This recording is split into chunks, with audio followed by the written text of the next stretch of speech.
Salut à tous, alors je suis ravie de vous retrouver aujourd'hui pour un nouvel update lecture. On va commencer sans tarder avec un tome 6, puisque j'ai lu le tome 6 de Black Wings qui s'appelle Black Heart, écrit par Christina Henry et paru aux éditions Milady. Vous le savez, c'est une série d'urban fantasy que j'aime beaucoup, parce que je trouve que en général c'est une série qui bouge bien, qui a beaucoup d'humour avec des personnages attachants. Alors oui, en effet, ici j'ai retrouvé tout ça, mais je dois l'avouer, dans une moindre mesure, j'ai trouvé que ce tome 6 faisait un petit peu office de tome de transition, et du coup je pense que de toute la série, c'est celui que j'ai le moins aimé pour le moment. Non pas que je ne l'ai pas aimé, je l'ai simplement moins aimé. J'ai trouvé que l'humour était moins présent. Et puis vous avez quand même quelques ficelles qui sont un peu grosses. Ce que je veux dire par là, c'est que dans le tome d'avant, et puis même dans ce début de ce tome-là, et ben vous allez retrouver Mad in Black qui va flinguer genre... Elle a flingué le big boss de fin, vous voyez vraiment, elle a flingué quelqu'un de hyper puissant et elle le fait plusieurs fois. Elle est toute seule, donc Maddie à la base c'est une agente, elle est censée récupérer les âmes des défunts et les conduire à la porte. Mais Maddie, sa vie a changé quand elle a découvert qu'elle était de la descendance des démons Azazel et Lucifer. Et depuis, voilà, elle est tout le temps entourée de créatures surnaturelles et il lui arrive plein d'emmerdes puisque Lucifer se sert un peu d'elle. Mais Lucifer n'est pas tout seul, Lucifer a 3 frères.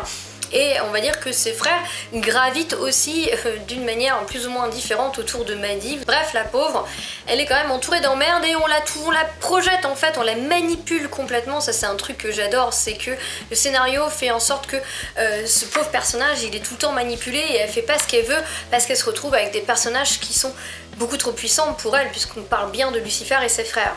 Mais ici, dans ce tome, donc voilà, c'est genre, elle tue le big boss de fin, et après, c'est comme si elle devait affronter un méchant de niveau 1, mais que là, on lui dit « Ah non mais attends, on va t'aider, fais pas ça toute seule ». C'est pas cohérent en fait, vous avez des incohérences là-dedans. N'allez pas proposer votre aide à une nana qui est capable de flinguer la terre entière, alors que là vous lui demandez d'écrabouiller une petite bestiole qui pour vous est comme un moustique sur votre fenêtre quoi. J'ai trouvé que c'était pas trop cohérent, et la deuxième incohérence c'est que à chaque fois elle se sent obligée d'être l'exécutrice, celle qui va flinguer tout le monde, alors qu'elle est entourée d'êtres méga puissants qui ont autant de pouvoir qu'elle, et que du coup elle n'est pas toujours obligée de le faire, c'est elle qui se sent obligée parce que ça sert le récit, mais j'ai trouvé que c'était un petit peu facile. Donc c'est ces deux petits points qui m'ont un peu gênée dans ce tome 6, et comme je vous dis, j'ai quand même eu l'impression qu'il faisait un peu tome de transition. Ceci étant dit, je vais commander le tome 7 et je le lirai avec grand plaisir parce que j'ai quand même toujours retrouvé les personnages que j'aime tant, les personnages auxquels je suis attachée, la gargouille, etc. C'est vrai qu'il est moins drôle, j'ai trouvé qu'il y avait moins d'humour, mais quand même, on garde ce petit je ne sais quoi qui fait l'essence de cette série.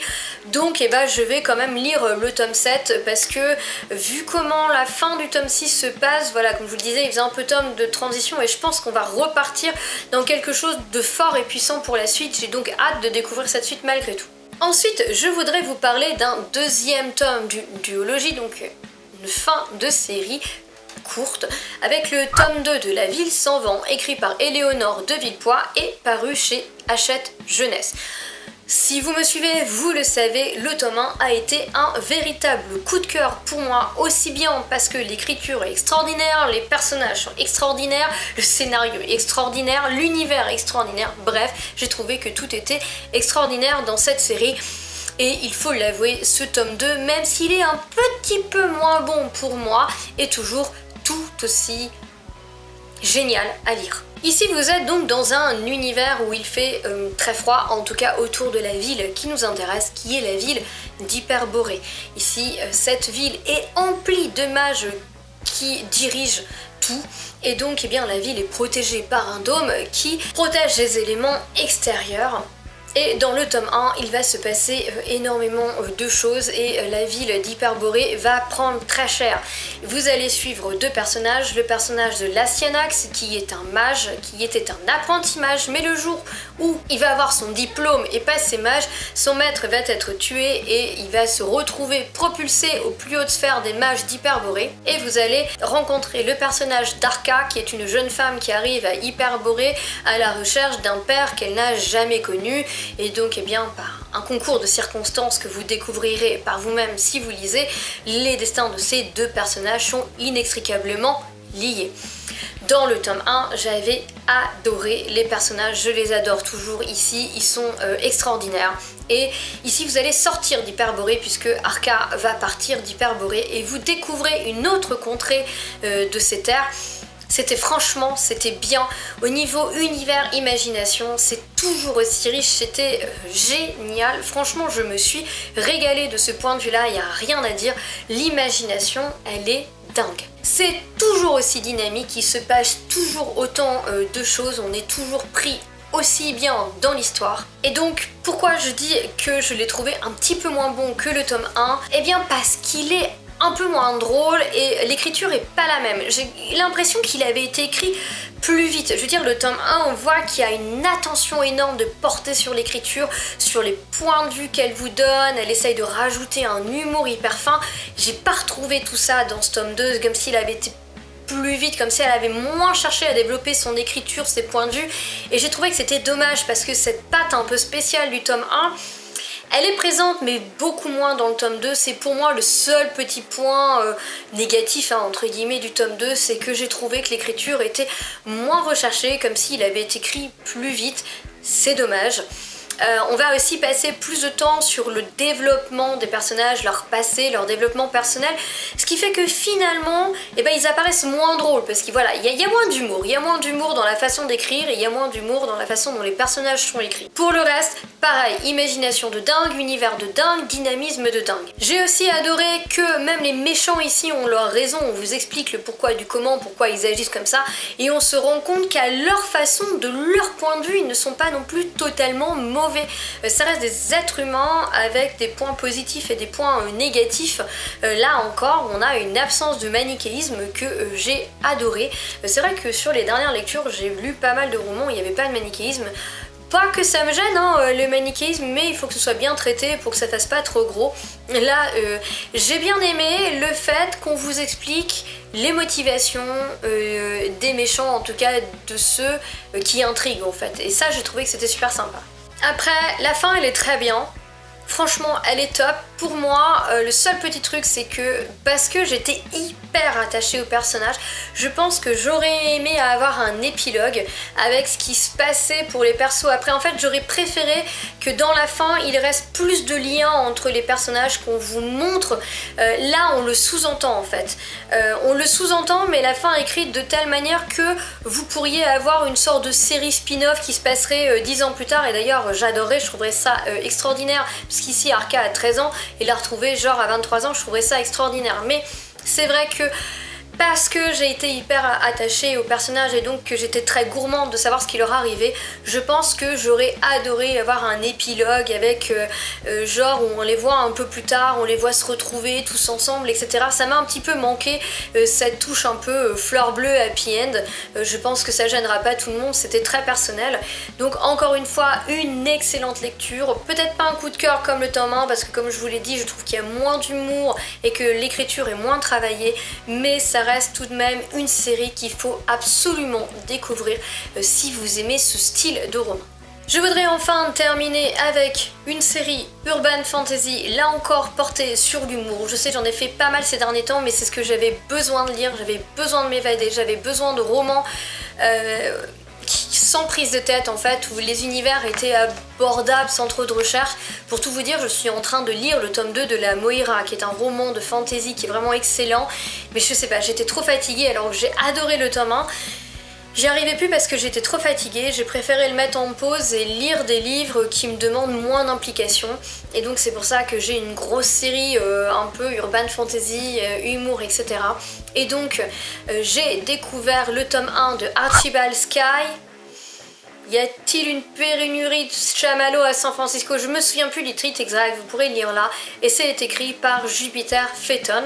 C'est un roman que j'ai découvert complètement par hasard parce que des fois je fais des listes d'envie sur Amazon en essayant de ne pas commander sur Amazon, mais j'aime le fait qu'ils vous fassent des recommandations. Je suis tombée sur ce livre, j'ai bien aimé la couverture, elle m'a fait rire et j'ai bien aimé comment a été écrite la 4e de couverture. En fait ça vous donne un petit peu le fait que vous allez vous retrouver dans un univers d'urban fantasy drôle. Sans autre prétention, et moi c'est ce que je voulais et je me suis penchée dedans et j'ai trouvé exactement ce que je voulais. J'ai adoré ma lecture. Ici nous sommes dans une sorte d'anticipation parce que je crois qu'on est dans les années 2200 ou quelque chose comme ça et le monde a évolué et les gens se retrouvent dotés de pouvoir. Suite à cette émergence de pouvoir que personne ne sait trop expliquer, deux religions ont émergé, enfin non, en fait il y a eu pas mal de religions qui ont émergé, mais deux ont, on va dire, phagocyté toutes les autres et se retrouvent un petit peu sur le devant de la scène à lutter et à dire c'est mon dieu, c'est ma déesse qui a doté les humains de tous les pouvoirs extraordinaires que nous possédons. Vous avez d'autres évolutions qui sont des détails, mais j'ai bien aimé par exemple tout ce qui concerne les communautés LGBTQIA+, si j'en ai pas oublié, c'est devenu la norme en fait, et voilà. Alors c'est un détail en fait, mais déjà il y a une sorte de running gag avec ça autour de l'un des amis d'Archie, le perso principal parce qu'il est gay, mais en plus j'ai bien aimé en fait, je pense que l'autrice vous montre que le monde a évolué mais pas nécessairement dans le mauvais sens ni le bon, il a juste évolué bien dans certains côtés, mal dans d'autres. C'est dans ce monde que vous allez rencontrer Archibald qui déteste son prénom parce qu'elle a quand même un prénom de mec et qui vit dans ce monde où tout le monde a des pouvoirs sauf elle. Voilà. Donc eh bien Archie, elle est garde du corps, on pourrait plutôt dire agent de sécurité, puisque son principal job c'est quand même de surveiller le zoo la nuit. Donc voilà. Sauf que son patron va lui demander d'assurer la sécurité du chanteur ultra populaire du moment. Et il lui demande à elle parce que justement il ne veut pas que ces autres agents qui ont plein de pouvoirs fassent les fiers et tout un pataquès de leur pouvoir. Et comme il sait qu'Archie n'en a pas et qu'il pense que tout va bien se passer, il lui demande de s'occuper de ce gars. Et en se disant que comme tout va bien se passer, elle au moins ne pourra pas foutre le bordel. Évidemment, tout ne va pas bien se passer. C'est ainsi qu'Archie se retrouve à être garde du corps de Sean Clough, donc la célébrité du moment, lors de ses concerts, et on va être propulsé dans le monde de la musique. Forcément j'ai adoré, c'était génial, elle est en backstage, etc. Et évidemment, il y a des gens qui vont en avoir après Sean Clough et évidemment elle va réussir à lui sauver les miches parce que sinon il n'y aurait plus d'histoire, mais eh ben, ils vont aller d'emmerde en emmerde pendant tout le roman. J'ai adoré, c'est pétri d'action, de dynamisme, on s'ennuie jamais. Franchement, en fait, je commençais ce roman sans attente particulière parce que j'en ai jamais entendu parler et j'ai trouvé que ça avait déchiré, j'ai adoré. Et question humour, j'y ai trouvé mon content. Moi, voilà, c'est ce que je voulais. Encore une fois, je voulais un roman avec une enquête. Donc comme dans beaucoup de romans d'urban fantasy, vous avez une enquête qui se termine avec ce premier tome. À savoir que j'ai déjà commandé le 2, le 3 et le 4, je crois, chez mon libraire parce que je veux absolument lire la suite. Donc c'est agréable d'avoir la fin de l'enquête, c'était ultra drôle. Le personnage d'Archie, il est extraordinaire. La nana, elle est pas toute seule dans sa tête, ils sont limite, alors elle est pas schizo, mais on va dire que son meilleur ami a décidé de donner un nom aux différents traits de personnalité d'Archie prédominants. Voilà, donc vous avez un trait qui est peace and love, un trait qui a envie de dézinguer tout le monde, un trait qui est différent encore et un autre trait différent. Mais je ne vous en dirai pas plus parce que en fait au début vous allez rencontrer que les deux premiers. Donc c'est plus sympa en fait de vous laisser découvrir le personnage d'Archie dans toute sa complexité, dans toute sa folie. Mais putain, j'ai adoré son personnage. Elle a un côté faux folle qui est génial et ce côté un peu folle dingue, un peu limite schizo avec son meilleur ami qui lui aussi est un peu foufou, qui est vraiment comme d'hab, hein, le meilleur ami qui a le rôle du personnage pétillant, etc. Le personnage de Sean Clough qui est beaucoup plus posé, mais on va se rendre compte que lui aussi il a son lot de secrets, etc. Non, franchement c'était génial, je me suis éclatée, mais il n'y a pas d'autre mot, je me suis éclatée avec ce roman. Voilà, donc encore une fois, si vous aimez l'urban fantasy avec de l'humour, sans prise de tête, où ça bouge dans tous les sens, vous n'êtes pas dans de la romance paranormale, mais dans un truc bourré d'action où vous allez rire à toutes les pages, foncez parce que franchement, ce roman vaut son pesant de cacahuètes. Donc voilà les amis, j'en ai terminé avec ce nouvel update lecture, j'espère qu'il vous aura plu. On se retrouve très bientôt avec de nouvelles vidéos. En attendant, à tous comme d'habitude, je vous souhaite une excellente journée, de très belles lectures et je vous dis à bientôt. Ciao, bye.